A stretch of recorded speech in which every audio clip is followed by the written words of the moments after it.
Hi,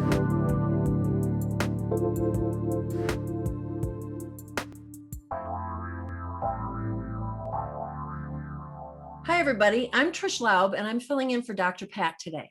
I have my own show on this network called A Cup of Comfort.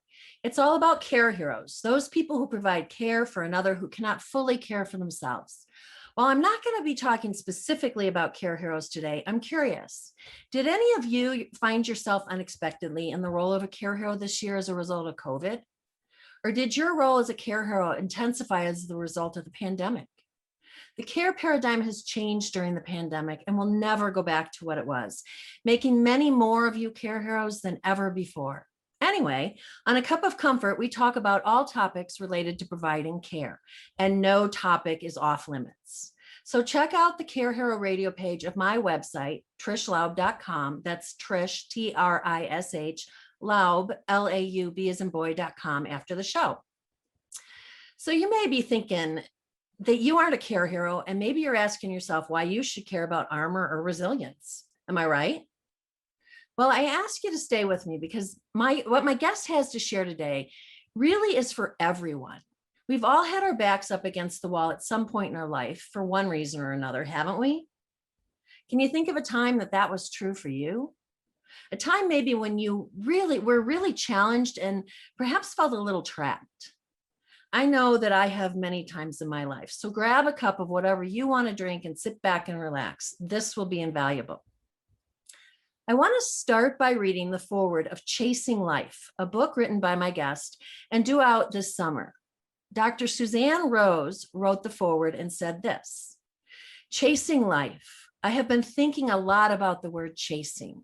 It is one of my toddler granddaughter's favorite words as she runs around acting like she hopes that someone will catch up to her, but truly wishing she will outsmart whoever is behind her and stay in the lead. You're about to read a love story, a story of triumph, a story of drive, passion, compassion, and about a courageous fight in the face of adversity. I came to know Dr. Desiree Pardi as someone who was always chasing her dream. She did not just pursue the dream in order to catch up. She caught up with her dream, outsmarted that dream, and pursued another and another and another. Chasing Life is the perfect title for this labor of love, a portrait of an incredible young woman pursuing her passion, surpassing every expectation, and then moving forward again until she could go no further because of a devastating and aggressive disease. But anyone who met Desiree casually would never have known any of that. Her cheerful countenance, her enthusiasm, her bright smile never betrayed the battle she was fighting, or her drive to satisfy her curiosity, create her scientific knowledge, or take exceptional care of her patients. Now, that was part of the foreword to a memoir that details the story of a truly extraordinary woman, Dr. Desiree Pardi. But equally extraordinary is the man behind the book, her husband, Robert, who Dr. Rose described as Desiree's spirited and devoted husband. Robert has not only lived, but also embodies what I believe about providing care for another. After communicating with him and listening to his interviews and podcasts, I quickly realized that we're aligned not only in our care philosophy, but also in our life philosophies. And Robert truly has blended both. That's why what he has to say today really applies to everyone. Now, before I introduce my guest, I want to let everyone know that some of the information from today's show will be available in a downloadable PDF on the Care Hero radio page of my website, trishlaub.com, after the show.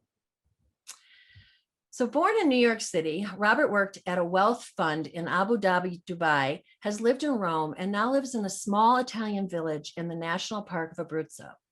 After caring for his wife during a life-limiting illness in 2014, Robert decided to leave his comfort zone working in finance to pursue what he deemed to be a more purposeful path. Throwing caution to the wind, he pursued a childhood dream to live in Italy and followed a passion born while caring for his wife to become a life coach. He now lives in the same Italian village that his great-grandfather immigrated from over 100 years ago and is a certified life coach. He is one of those rare individuals who embraces change and lives by a philosophy which he calls possibility in action, taking his desire for transformation and putting it into action every day. I am so happy to welcome Rob. And it is exciting to finally meet you face to face after communicating virtually for quite a while. I am thrilled to be here. And I knew your energy would just be over the top. So I'm loving it already. Is that what it is? Okay. It's Well, infectious. It's infectious. if you know my energy, you know I want to jump right in Sure. and ask you if you could spend a few minutes just sharing your Care Hero journey and how you got to what you do today. Sure.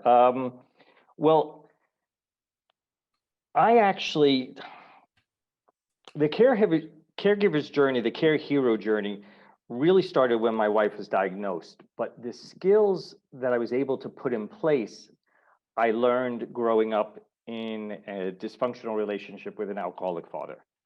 And that really taught me a lot about resilience. It taught me a lot about grit. And basically, what wound up happening is I was offered a job in Abu Dhabi. I wasn't really sure about taking it, but my wife and I, we both loved experience. We both just wanted to live the most unusual life, let's say. And she was like, yeah, let's take it. You should take it. She was doing her PhD. She was studying to do an MD PhD. And she's like, I'm busy anyway. So you go. And they were giving me a lot of vacation. And she said, we'll meet 6 weeks in a different country, every 6 weeks in a different country. Oh, it just sounded wonderful. It really sounded wonderful. The United Arab Emirates was amazing in the late 90s. So I took the job, and after she finished her PhD, before going back to do the MD, she said, let me come and live there for a year. It was a 2-year contract. I did 1 year, so she wanted to experience the Middle East as well. When she flew over to get a residency visa, you actually have to go through a medical screening in the Emirates. And that's when they found that she had stage 3 breast cancer, right before her 31st birthday. What wound up happening was the doctor, and it's not because of the Muslim religion, I truly believe it was because there was this bright, vibrant 30-year-old woman that was diagnosed with breast cancer. It was unusual, and he didn't know basically how to interact. So he told me the information. And when I broke the news to my wife, I asked her what she wanted to know. And she said, only the next steps.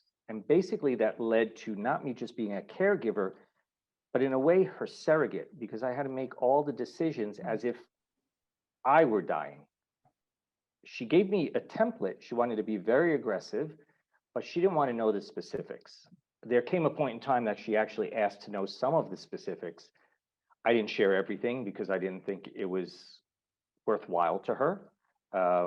She had known that the cancer had spread to her liver because she needed a liver resection. But at that point in time, it was also in her bones, and they saw a spot in her lung. There was no reason to tell her that because it wasn't going to change anything. So over the 11 years, I cared for her and also protected her coping mechanisms. I was the one that stood in front of everything so it didn't touch her, and it allowed her to live her life the way she wanted to and die the way she wanted to.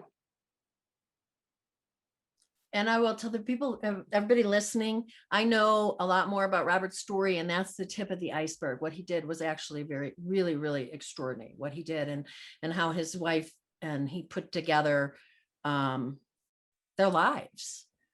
And so, yeah, I could definitely go more in depth in that if you want. I know we have so much to cover. I know. So.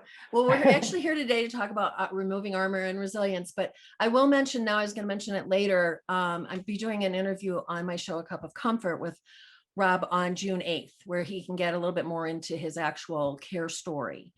So yeah, that's a great introduction and the tip of the iceberg.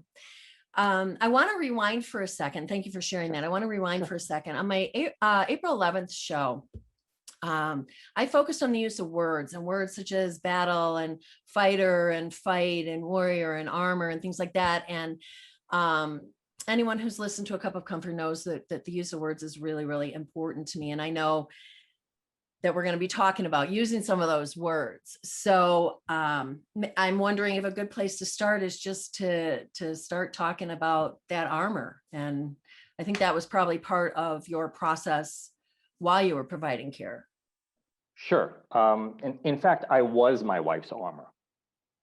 My wife, because she was studying, she was doing an MD PhD, but because she wanted to be a doctor, she knew very early on that she knew enough to be dangerous to herself.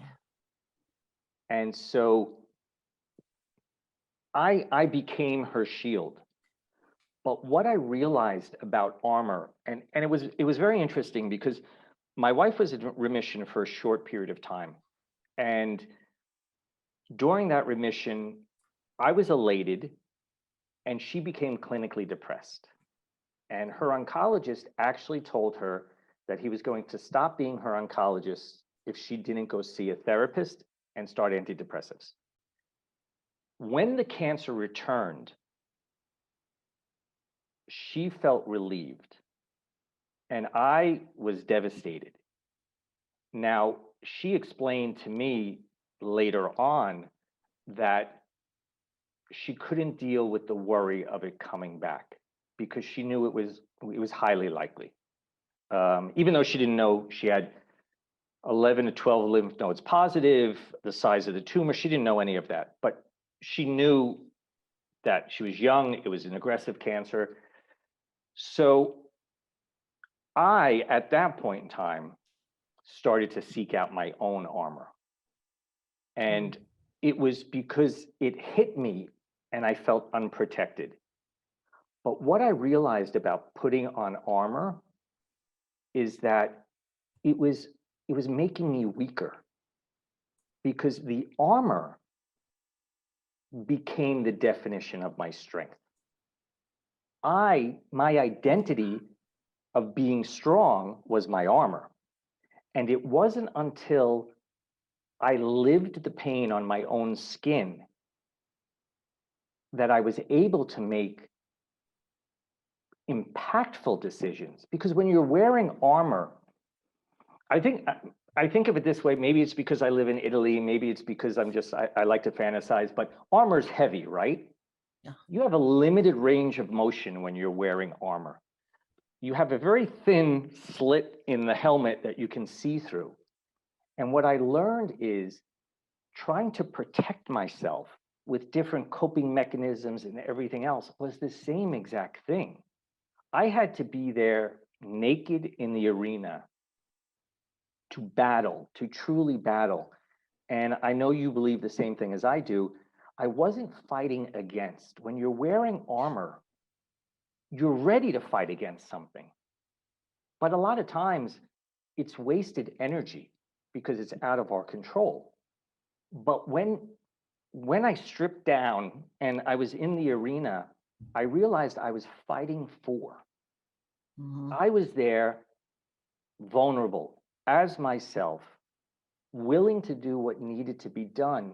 And it was in that moment, I have goose pimples, by the way. It was in that moment that I realized by taking off the armor, I learned what I was capable of. With the armor, I had no idea what I was capable of. And when I got down and got dirty, I was able to help her, help us live an amazingly joyful life. I mean, we lived in a state of joy that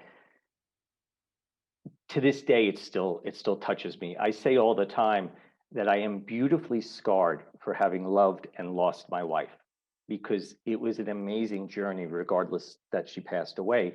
And that was because there was no armor. That was because I felt it. And the I don't like to use the word battle, but it's very hard to find the right word. Let's say the battle. The battle became so purposeful. Mm-hmm. I wasn't with my armor trying to necessarily win. You know, winning is such a funny thing because we're so addicted to to be able to win. But if we tie everything to that final outcome, we miss the whole thing in between. And again, that's what taking off the armor let me do, because it is, if you don't feel it on your skin, you're not all in. So I love the explanation and the description. I'm a visual person of the armor and the slit and the, that you could see through. So when you were in the arena wearing the armor, if I understood you correctly, you were fighting against something. And what was that something? Actually, I was fighting against the uncontrollable. Okay. I was fighting against wanting to fix my wife. I think the most difficult thing as a caregiver, but I want the people that are listening, it's a caregiver, everything is heightened when you're a caregiver. But in life, battling against the uncontrollable, that's what I mean, because I couldn't fix her.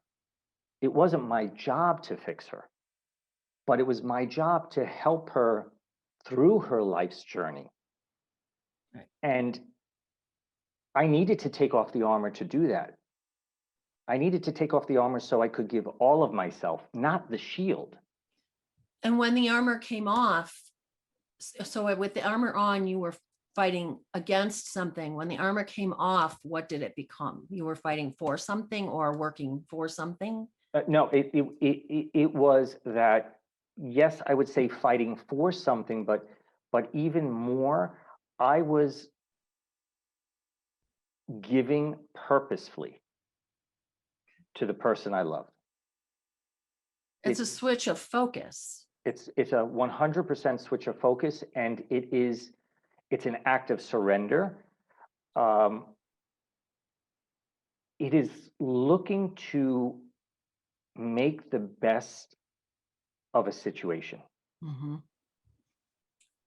It's not wasting, because I'm a big believer in, maybe it comes from my economics background, but looking at how you spend things, and we spend our time, we spend our energy, we actually do. It's a commodity that's non-renewable.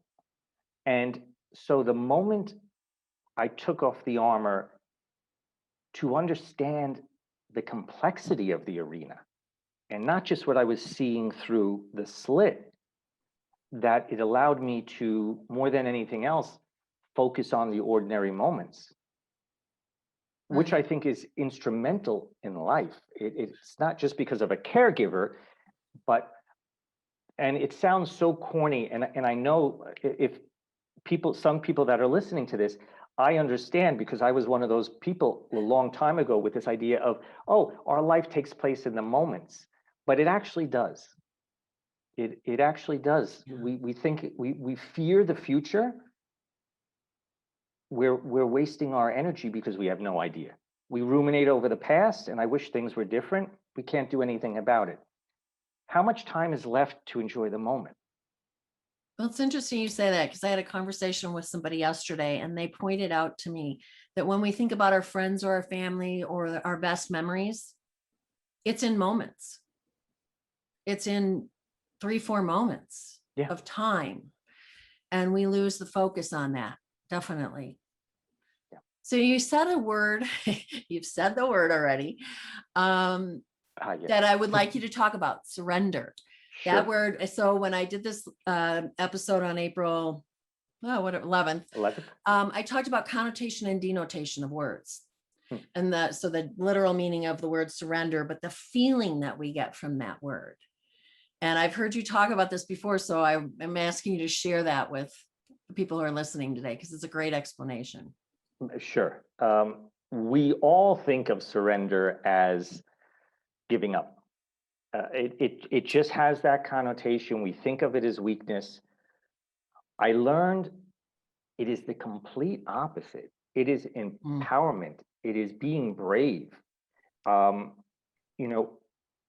basically what surrender allows you to do is to focus on what you have, focus on what's under your control, because there's so much that's uncontrollable, unnecessary in life.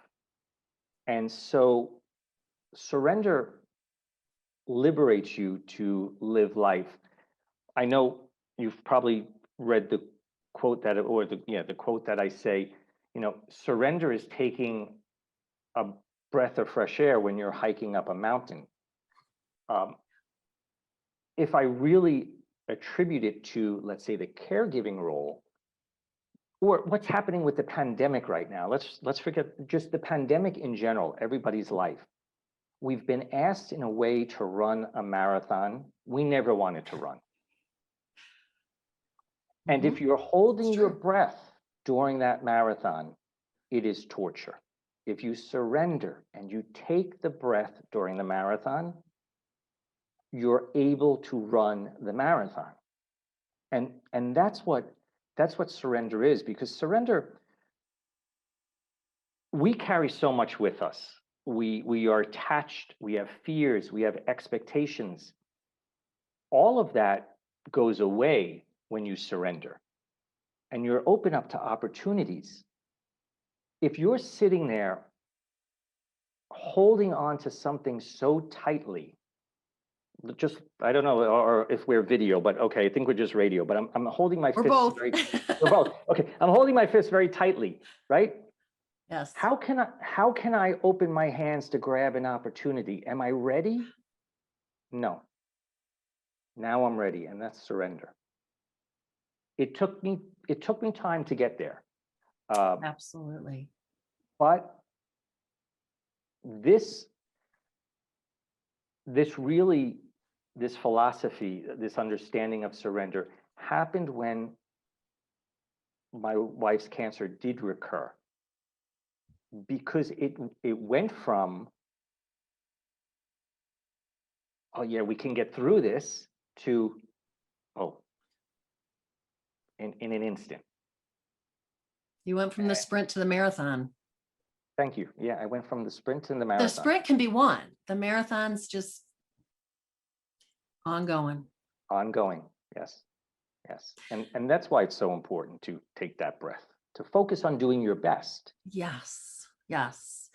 I think this might be a great time to take a quick break. When we come back, I would like Rob to continue with this. I believe that we have, for the people watching the video, a graphic that has an archer on it. And I heard what you had to say about the bow and arrow on the archer in regard to surrender. So okay. I think that'd be a great time, and we'll come back in just a minute.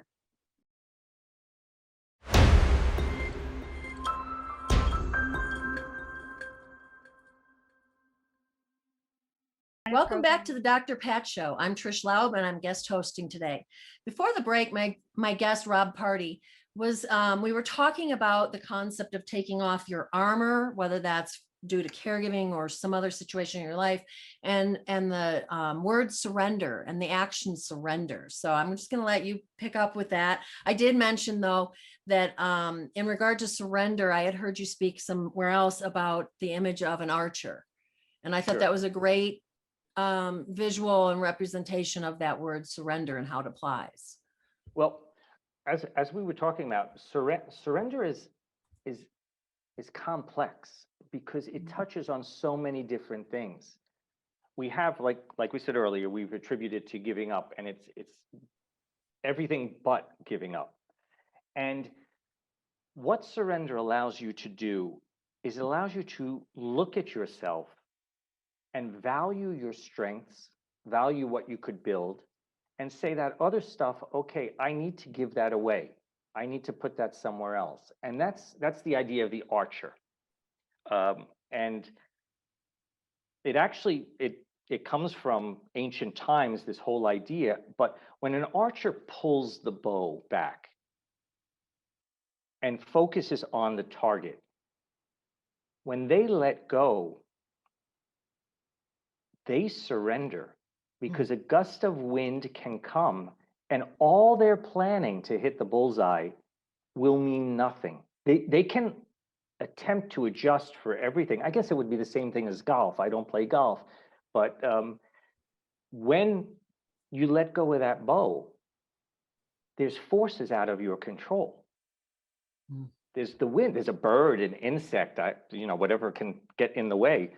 And so what surrender allows you to do is to focus on doing your best or your effort, not on the outcome. And it's in that moment, intention fuels effort. And we can only do our best. And what I want everyone listening, I really want them to just listen to this one part. Your best is fluid. You're not 100% all the time. So one day you're going to be 40, one day you're going to be 100. But if your intention is to show up in your life and do your best, that's all you can do. And underlies that is surrender. I joke all the time. I say someone should drink a cup of tea every morning. And that's focusing on your thoughts, your efforts, and your actions, making sure they're the best that you could put into play that day. And that is surrender. That is being a care hero or the hero of your life. It's the hero's journey. And I think everything that you're saying really applies, as you said, when you're a care hero, it's like you're on, I don't know, steroids or whatever. Yeah. Everything is intensified. It's I mean, heightened, you're yes. literally, I know for me, I would get up in the morning before my feet hit the floor. I was asked to make a life or death decision. I mean, it's incredibly, it's like you're in the pressure cooker, but Yeah. everything you're saying applies to everything that happens in my life. And I have to go back and really back up what you said, that your best is fluid. I mean, sometimes my best was so bad, but it was the best I had to give. Right. But And it's that, yeah, I mean, I that wasn't moment. at the 40 mark. I was way below that. Actually, my sisters sent me home sometimes. But just think of that one thing, right? You said your best was so bad. I bet your intention Oh, was 100% yeah. Higher than higher, that. Yeah. right? Yeah. So that's why we have to understand, we're human. I wanted to be a Superman. Oh Yeah. boy, did I want to be Superman. And I tried as well at the beginning. It's not sustainable. And you're not good to anyone running yourself into the ground. And we're not just talking about caregivers, we're talking in life. So, yeah. Well, and I think especially with caregivers, but again, I'm going to extrapolate that out to everyone, every situation, especially with caregivers, we can get really caught up with the checklist. Did the person have their meds? Did they have this?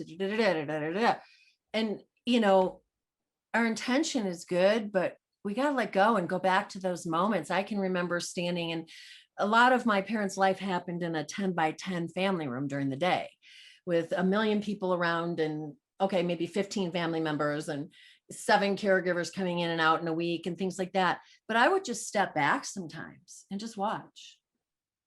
And I'd look at the look on my dad's face because he loved the attention. Or, my mom, somebody brought her some cookies for lunch instead of, like other food. And it's in those moments, you actually said something else that if you can speak to, I think you said that, I think you said this, maybe not, but that's okay. That surrender starts in a moment. It doesn't have to be, oh my gosh, we're going to flip the switch and you let go of everything. It's a process. So for me, standing back and looking at those moments was the first steps of a process of being able to let go of the checklist or to just be. Yes, just be. You hit it right on the head. Surrender allows you to be. It takes you away from doing. And so the idea of the moment, we can't let go of everything immediately. We can't learn everything immediately. Everything is moments, everything is accumulation. And so if we're surrendering, we're accumulating the ability to surrender, right? We have to go through that process.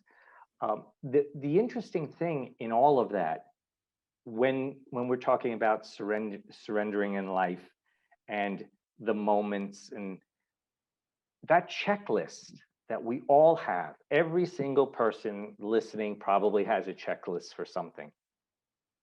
We are built to need to control. It is ingrained in our mind because it's an idea of safety. It's false safety. And that's what's so liberating about surrender.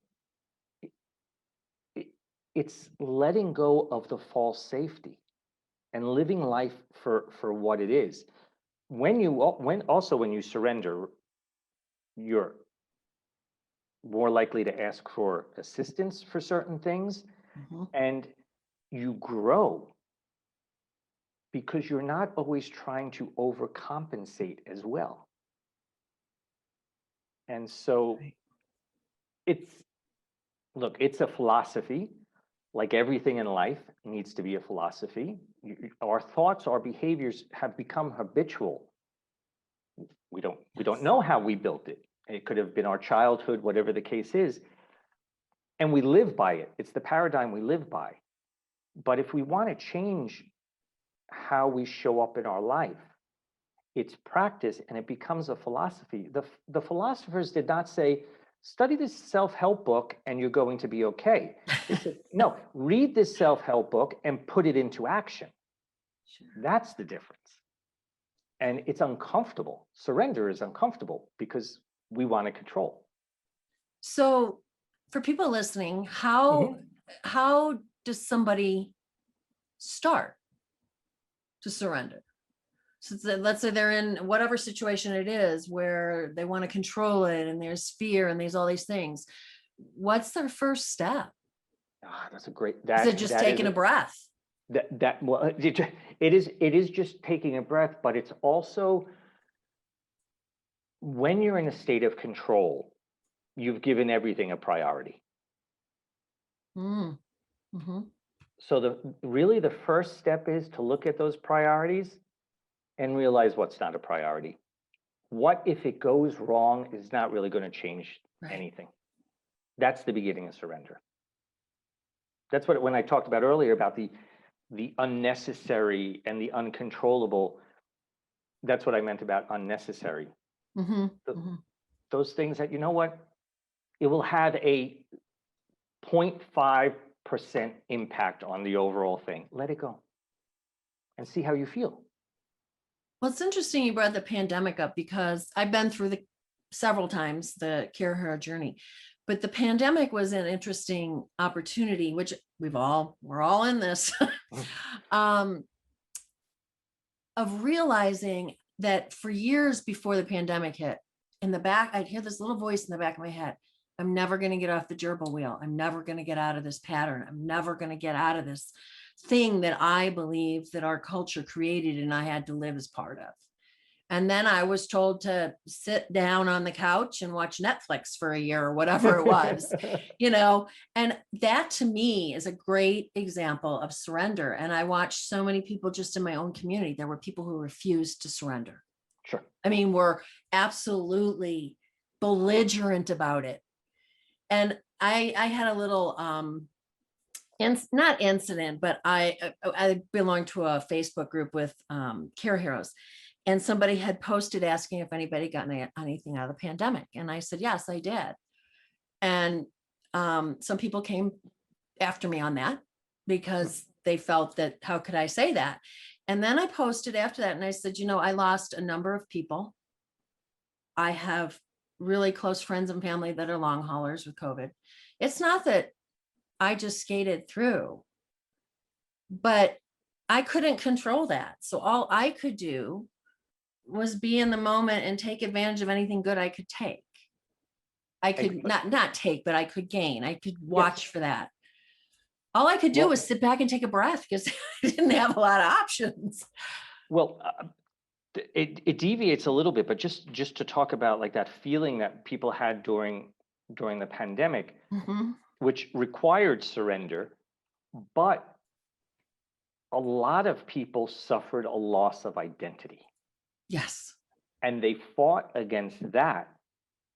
Yes. And they weren't willing to surrender into letting go of the uncontrollable and understanding what their identity really is, because so many people identified with their job or the community that they used to go to the gym with, or you name it, and that wasn't there anymore. Now you're sitting in your house, you're in front of Netflix, and your identity is violated to a certain extent. You feel your freedom is violated. Right.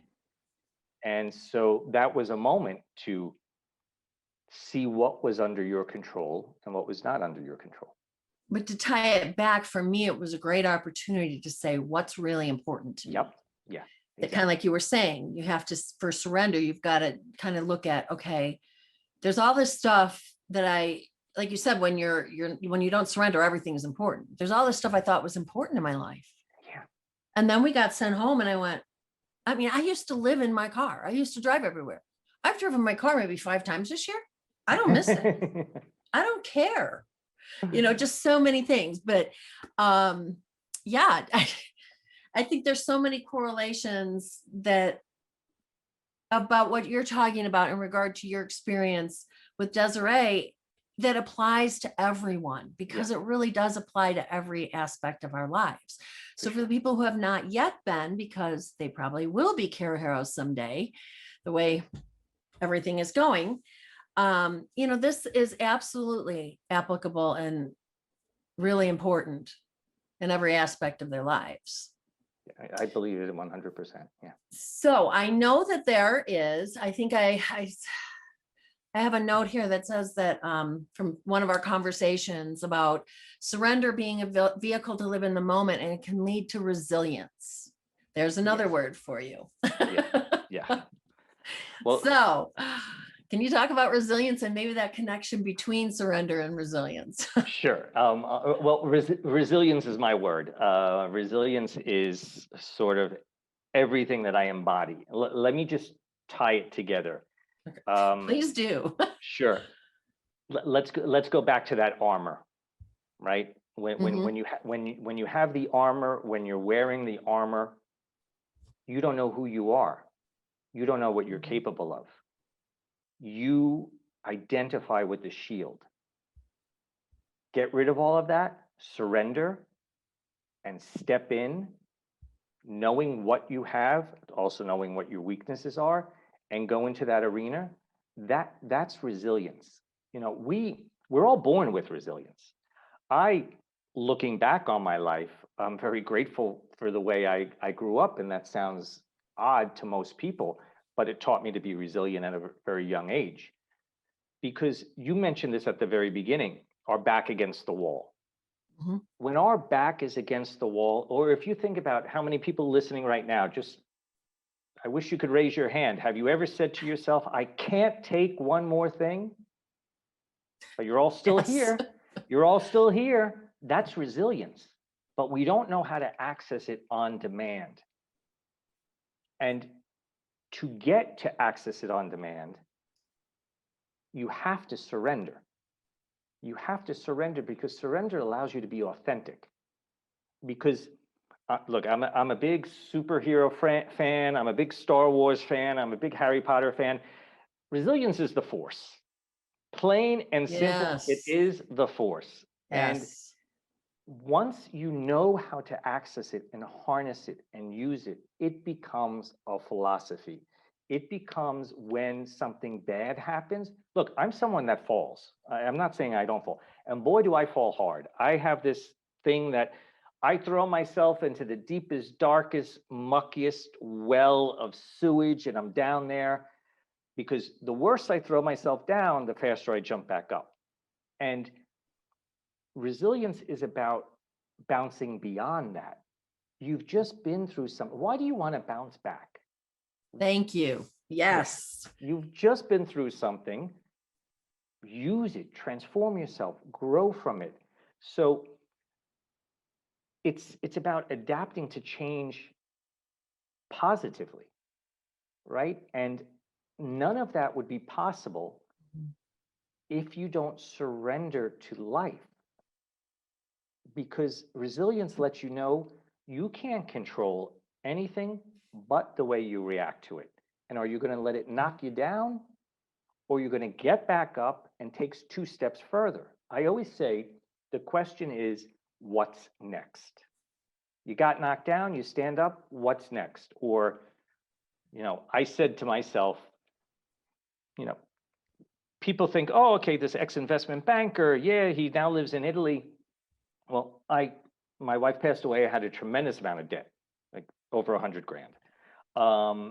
And it wasn't just the medical system, it was a bunch of things. But when I paid off that debt, I picked up my 2 suitcases, I moved to Italy, and I said to myself, what if I can effing pull this off? Yeah. That was resilience. And I know we're running out of time, so I just wanted to say to the people listening, resilience to me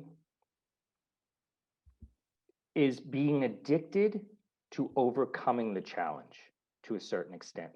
We are addicted to making things the worst they can be in our mind. And it's actually proven, because when it is not that bad, there's a sensation of relief. Dopamine is released in our brain and we feel good. Right. But resilience is feeling good, taking the challenge. And Yes. That's, I think, how you craft your life proactively, consciously. And what I think it's really important for people listening to hear is the concept of bouncing beyond, not bouncing back, because if nothing else, every person on this planet has been put in that situation in the last year with the pandemic. For sure. And I couldn't go back to what life was like a year ago if I wanted to. I don't want to. I can't bounce back. I have no choice but to bounce forward. People can go kicking and fighting, but they're still going to have to go forward, because at least in the United States, there are many, many things well established in our culture that will never, ever be the same. The care paradigm, for one, has been forever changed. And so everything that you're saying, I mean, we've all just been put in the lab to test that. And it really is about bouncing forward. So I thank you. I want people to really hear that. I want to make sure that people know how to find you and reach out to you. Sure. Well, the best way possible would be to go to my website, which is robertpardi.com. And my last name is P-A-R-D as in David, I as in Italy. It's not party as in, years in college. And I would love if people took a look at my tiny little podcast, because it's only me talking for 3 to 5 minutes on different ideas. And that's Possibility in Action is the podcast. And where can they find that? They could find that. It's listed on Buzzsprouts and a bunch of the others. Spotify, Stitcher. Spotify, yeah. And what I love about that is that it aims to broaden perspective and empower yourself in 5 minutes or less. Yes. I mean, even I've got 5 minutes. Sometimes I don't think I have much more, but that's what I really like about that. So, Huddle Journey. Oh, for sure. Tell us about that. Okay, let's talk about the pandemic, right? And having it change your life and making something of it. I love to speak. I love to be in front of people. I love to host retreats. That ended. And an opportunity came up to basically create a 7-day journey on an app. And basically Huddle Journeys, which is on Google Play or the Apple Store, is basically a life coach in your pocket. There are all these journeys on different topics. I have one on resilience, one on loss, recording one now on joy, because they're all connected, oddly enough, with loss in the middle. And I've done one on leadership, because that's also another world I come from. But for 7 days, you go through theory and practice, no more than 30 minutes a day. It's wonderful. It's wonderful. Again, finite amount of time. That's great bang for your buck there. It's awesome. And Chasing Life. I keep saying it's going to be out this summer. Is it still just this summer? It is July, before July 15th. before Okay. July 15th. First So half of the summer, it's coming out. And yeah, no, do you it's know July yet where 1st, people July will get 1st it? to July 15th. It will be available on Amazon or Kindle. Okay. Then I will also be doing an Audible. I Awesome. want it to be in my voice. So, and it's a lot more than just the story of caregiving and cancer. It's about, I watched a woman evolve. I watched a woman transform in front of my eyes into something that is incredible. It is difficult to even explain. And so it is about that, and it is about understanding you can be joyful regardless of adversity. Absolutely. So I'm so glad you said that. So, mm, um, yeah, yeah, I highly recommend that you all, I've had the privilege of reading some of Rob's books, and I highly recommend that you keep an eye out for it. Um, I know we have a couple more minutes, but do you sure. want to share the story about the apple on the cover? Oh, so for the Oh, people who are just listening, you haven't seen the cover. The cover is a caramel apple. And I first went, huh. And then I listened to some of Rob's interviews and things, and I went, oh, I get it. I get it. yeah. So we have a Well, couple minutes. If you feel sure, like sharing that, sure. you can say No, pass. no, You I don't would, have to. I would love to share it. It was a bone of contention. It was a bone of contention with the people helping me publish it, because what does it have to do at all with chasing life? And It does. chasing life is also something that the title is unusual, but the apple really represented my wife more than anything else, in the fact that she allowed herself to be that inner child, even though she was this accomplished doctor and everything else. And it was about so much joy. But basically, I bought her a caramel apple for 24 years. Every year for 24 years. And the first time we were together, when we were first dating, I met her, she was 17, I was 19, we were children. And um, we were in a mall, and she saw this caramel apple, and she bounced up and down like, "It's a caramel apple, oh, I love this season." And so I bought the caramel apple, and thinking about our journey, it wasn't about losing her. Hmm, It was about the joy I shared with her. And that's what the apple that's represents. awesome. Yeah. So I want to let everybody know that you can hear more about Rob's Care Hero journey on my show, A Cup of Comfort, on Tuesday, June 8th at 12 Pacific and 3 Eastern. Join us then, and you'll hear more about his 7 lessons he learned through his Care Hero journey. It too is really, really invaluable. So I want to thank you, Rob. It's been a pleasure to see you in person. Thank you for joining me today. Same for me. It was. I know it has changed the way that I think and my understanding of the words armor and surrender and resilience. And I'm sure it has done the same for everyone listening. I'm looking forward to talking to you again on June 8th. I want to thank everybody for tuning in today and sharing this time with me. It's been an honor and a pleasure to fill in for Dr. Pat. I'd really, really like to hear from people out there listening. Reach out to me with questions, comments, topics that you might want to hear on my show. And share your story with me. Go to the Care Hero radio page of my website, trishlaub.com, and fill out the contact form. I'd really love to hear from you. I love feedback, and I want to know what you think about this show. And while you're there, download the PDFs for the shows and sign up for my newsletter. Please join me on A Cup of Comfort the 2nd and 4th Tuesdays of the month at 12 Pacific and 3 Eastern. On my next show on May 11th, I'll be talking with my special guest, Felicity Warner, who is the founder of the Soul Midwives program based in England. And again, I hope you will all join Rob and me on the June 8th show. To those on a journey of providing care, especially those who have found themselves on the journey during the pandemic, remember that you are a real care hero. And to everyone, no matter your circumstances, live life forward and live with possibility and action.